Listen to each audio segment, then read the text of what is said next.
welcome back to this edition of the Southern Sports Network. I'm Megan Price, here to update you on all things Moccasin Sports, but today, before we do that, we have a special guest back with us. Cameron Urfer's here again. We're going to talk some fantasy today. Yes, excited to talk some fantasy again. Yeah, we've been doing it all semester long, so we're going to continue this as the season kind of winds down. Getting closer. Yeah, so I want to know, update me on how your teams are doing. So I still have my 3 teams. One of them I started out 0-4, which wasn't good, but I've now gone on a 4-game win streak.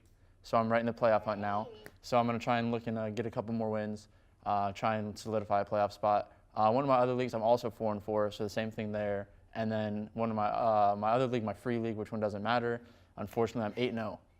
So I'm the number 1 team there, but it's just not going to pay off with any money or anything, but it's just more for bragging rights. Right, yeah, against your friends. Okay, so how do you keep up with all of these teams? I feel like with 3 teams, I would get so confused who I have on the bench, who I have playing every week. How do you keep up? Usually just check on Sunday mornings, just go through all my lineups. A lot of my teams have similar players, so it's kind of easy. Like if he's gone, then I'll take him out of all 3. Or just go through whatever I need based on injuries. Smart. So basically you're a veteran and you have it down to a system. I got it. Okay, so yesterday was the trade deadline. Yes. So what was that like in the fantasy world?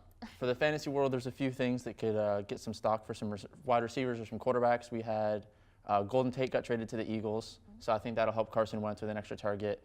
Demarius Thomas went to the Houston Texans, so Deshaun Watson, that gives him a huge boost after he's starting to come back into form, just put up 5 touchdowns and the Texans are rolling. And then 2 weeks ago, actually, Amari Cooper got traded to the Cowboys, and that's like a big question mark because he was an all-pro receiver first 2 seasons and he's been downhill, and now you just never know where he's going to be, but I think Dallas could be a good spot for him. And then the last thing, Le'Veon Bell, he did not get traded, still hasn't played. Unfortunately, it doesn't look like he's going to play all year. Wow. Yeah. Man, that's so crazy. I just don't know how you keep up with it. I'm amazed. It's fun. You're a superstar. It's fun. All right, so thanks for being with us again. I'm sure we'll see you again Hopefully as soon. the season continues Getting to closer wind to the down. end, yep. Yeah, and we're excited for you. We hope you win some big money. I hope I do too. Thanks, Cam. All right, and now to update you on all things Moccasin Sports, men's basketball took on the University of Florida last night in an exhibition game. The Mocs played a defensive 40 minutes but fell to the Gators 95-70. The team will open their season against West Alabama on November 9th in Jenkins Fieldhouse at 3 p.m. Men's soccer fell to Lynn in the quarterfinals of the Sunshine State Conference Tournament. After 45 minutes of play, the Mocs and Knights were tied 1-1.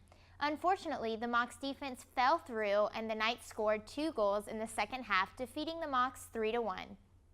Volleyball faced off against Florida Tech.